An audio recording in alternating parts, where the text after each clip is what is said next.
RMS Titanic को 20वीं सदी की समुद्री इंजीनियरिंग का सबसे बड़ा चमत्कार माना जाता था। ये जहाज़ केवल आकार में ही विशाल नहीं था, बल्कि इसके पीछे उस समय की सबसे उन्नत तकनीकी सोच काम कर रही थी। इंडस्ट्रियल रेवोल्यूशन के बाद इंजीनियरों को ये विश्वास हो चला था कि अब वे प्रकृति की सीमाओं को भी गणनाओं और मशीनों के जरिए नियंत्रित कर सकते हैं। टाइटैनिक इसी सोच का परिणाम था। इसकी डिजाइनिंग का मूल उद्देश्य एक ऐसा जहाज बनाना था जो लंबी समुद्री यात्राओं में स्थिर, तेज, सुरक्षित और आरामदायक हो। जहाज का ढांचा मोटी स्टील प्लेटों से बना था। इसके नीचे डबल बॉटम संरचना थी और पूरे जहाज को 16 वाटरटाइट कंपार्टमेंट्स में बांटा गया था। इंजीनियरिंग गणनाओं के अनुसार अगर किसी कारणवश 4 कंपार्टमेंट्स तक पानी भर भी जाए तो जहाज तैरता रह सकता था। इसी गणना ने अनसिंकेबल जैसी अवधारणा को जन्म दिया। टाइटैनिक की संरचनात्मक इंजीनियरिंग अपने समय से आगे थी। उस दौर में इतने बड़े पैमाने पर स्टील रिवेटिंग तकनीक का उपयोग बहुत कम देखने को मिलता था। जहाज की स्टील प्लेटें रिवेट्स के माध्यम से जोड़ी गई थीं और इन्हें इस तरह डिज़ाइन किया गया था कि वे खुले समुद्र के दबाव और लहरों को सहन कर सकें। लेकिन मामग्री विज्ञान उस समय अभी विकसित अवस्था में था। आज हम जानते हैं कि ठंडे तापमान में कुछ प्रकार की स्टील ब्रिटल हो जाती है, लेकिन 1912 में ये ज्ञान सीमित था। नॉर्थ अटलांटिक जैसे ठंडे समुद्री क्षेत्र में टाइटैनिक की स्टील प्लेट्स और रिवेट्स अपनी पूरी टफनेस बनाए नहीं रख सके। ये एक ऐसी तकनीकी सीमा थी जिसे उस समय की इंजीनियरिंग गणनाओं में पूरी तरह शामिल नहीं किया गया था। जहाज की प्रपल्शन सिस्टम भी इंजीनियरिंग का उत्कृष्ट उदाहरण थी। टाइटैनिक में 2 विशाल रेसिप्रोकेटिंग स्टीम इंजन्स और एक लो प्रेशर स्टीम टरबाइन लगाया गया था। ये संयोजन उस समय दक्षता और शक्ति का संतुलन माना जाता था। ये सिस्टम जहाज को लंबी दूरी तक स्थिर गति से चलाने में सक्षम था। लेकिन बड़े जहाज के साथ एक समस्या स्वाभाविक रूप से जुड़ी होती है, मनूवरेबिलिटी। टाइटैनिक का रडर अपने समय के मानकों के अनुसार ठीक था, लेकिन जहाज के अत्यधिक बड़े आकार की तुलना में वह अपेक्षाकृत छोटा साबित हुआ। तेज गति पर स्टीयरिंग रिस्पॉन्स धीमा हो जाता था और यही बात आपात स्थिति में घातक सिद्ध हुई। टाइटैनिक की सबसे चर्चित इंजीनियरिंग विशेषता उसके वाटरटाइट कंपार्टमेंट्स थे। इन कंपार्टमेंट्स को लॉन्गिट्यूडनल बल्कहेड्स और ट्रांसवर्स बल्कहेड्स द्वारा अलग किया गया था। सिद्धांत रूप से ये डिज़ाइन बेहद सुरक्षित था, लेकिन इसमें गंभीर डिज़ाइन लिमिटेशन छिपी हुई थी। इन कंपार्टमेंट्स की दीवारें पूरी ऊंचाई तक बंद नहीं थीं। वे एक निश्चित ऊंचाई तक ही जाती थीं ताकि जहाज के भीतर संचालन आसान रहे। इंजीनियरों ने ये मान लिया था कि एक साथ इतने कंपार्टमेंट्स कभी क्षतिग्रस्त नहीं होंगे कि पानी ऊपर से ओवरफ्लो करने लगे। यही अजम्पशन टाइटैनिक की विफलता की जड़ बन गई। 14 अप्रैल 1912 की रात जब टाइटैनिक आइसबर्ग से टकराया तो टक्कर सीधी फ्रंटल नहीं थी, बल्कि जहाज के किनारे से स्क्रैपिंग कोलिजन हुई। इंजीनियरिंग के दृष्टिकोण से ये स्थिति और भी खतरनाक थी, क्योंकि इससे एक लंबे क्षेत्र में हल डैमेज हुआ। आइसबर्ग ने जहाज की स्टील प्लेट्स को मोड़ने के बजाय कई जगहों पर रिवेट्स को ढीला कर दिया, जिससे पतली दरारें बन गई। ये दरारें भले ही छोटी थीं, लेकिन वे कई कंपार्टमेंट्स में एक साथ फैल गईं। परिणाम स्वरूप 4 नहीं बल्कि 5 से अधिक वाटरटाइट कंपार्टमेंट्स में पानी भरने लगा। जैसे ही पानी एक कंपार्टमेंट की ऊपरी सीमा तक पहुंचा, वह अगले कंपार्टमेंट में ओवरफ्लो करने लगा। यह एक क्लासिक कैस्केड फेलियर था, जहां एक सिस्टम की विफलता दूसरे सिस्टम को स्वतः विफल करती चली गई। इंजीनियरिंग के नज़रिए से ये घटना ये दर्शाती है कि डिज़ाइन केवल औसत परिस्थितियों के लिए नहीं, बल्कि वर्स्ट के सिनेरियो के लिए भी होना चाहिए।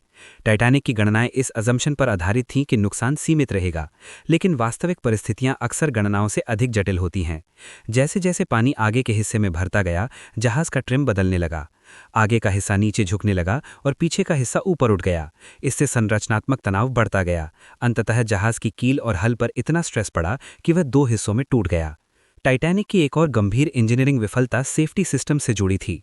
लाइफ बोट्स की संख्या यात्रियों की संख्या के अनुसार नहीं, बल्कि जहाज के वजन के अनुसार तय की गई थी, क्योंकि मैरीटाइम नियम पुराने थे।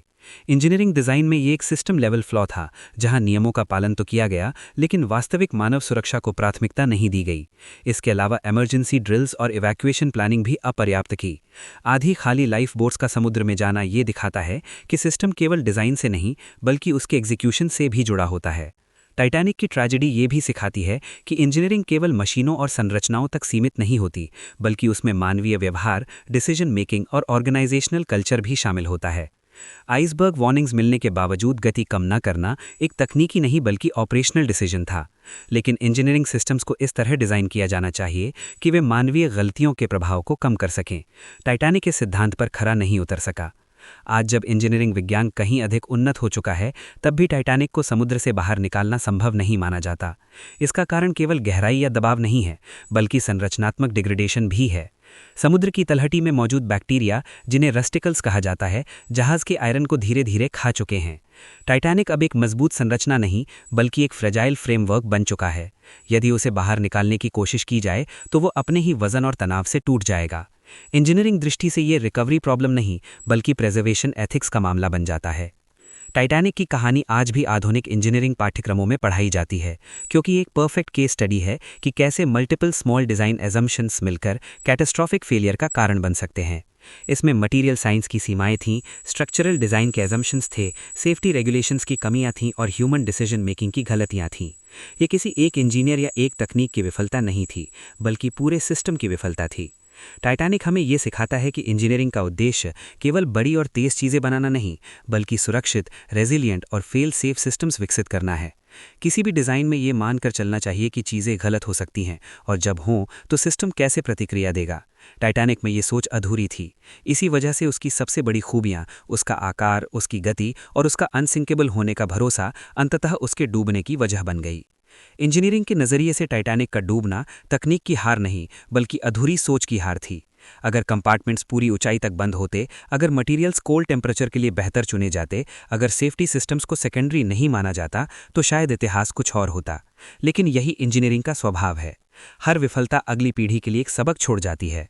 टाइटैनिक के बाद ही मैरीटाइम सेफ्टी नियम बदले, लाइफ बोट रेगुलेशन सख्त हुए और शिप डिज़ाइन में रिडंडेंसी को गंभीरता से लिया गया। अंत में टाइटैनिक एक जहाज से कहीं ज्यादा है। ये इंजीनियरिंग की सीमाओं, मानवीय घमंड और प्रकृति की ताकत के टकराव की कहानी है।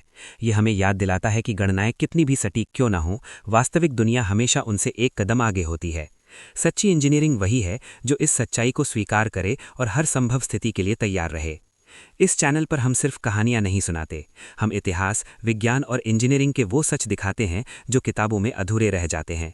अगर आपको सोचने पर मजबूर करने वाला कंटेंट पसंद है तो MNR स्टूडियो चैनल को सब्सक्राइब करें, वीडियो को लाइक करें और कमेंट में अपनी राय ज़रूर लिखें।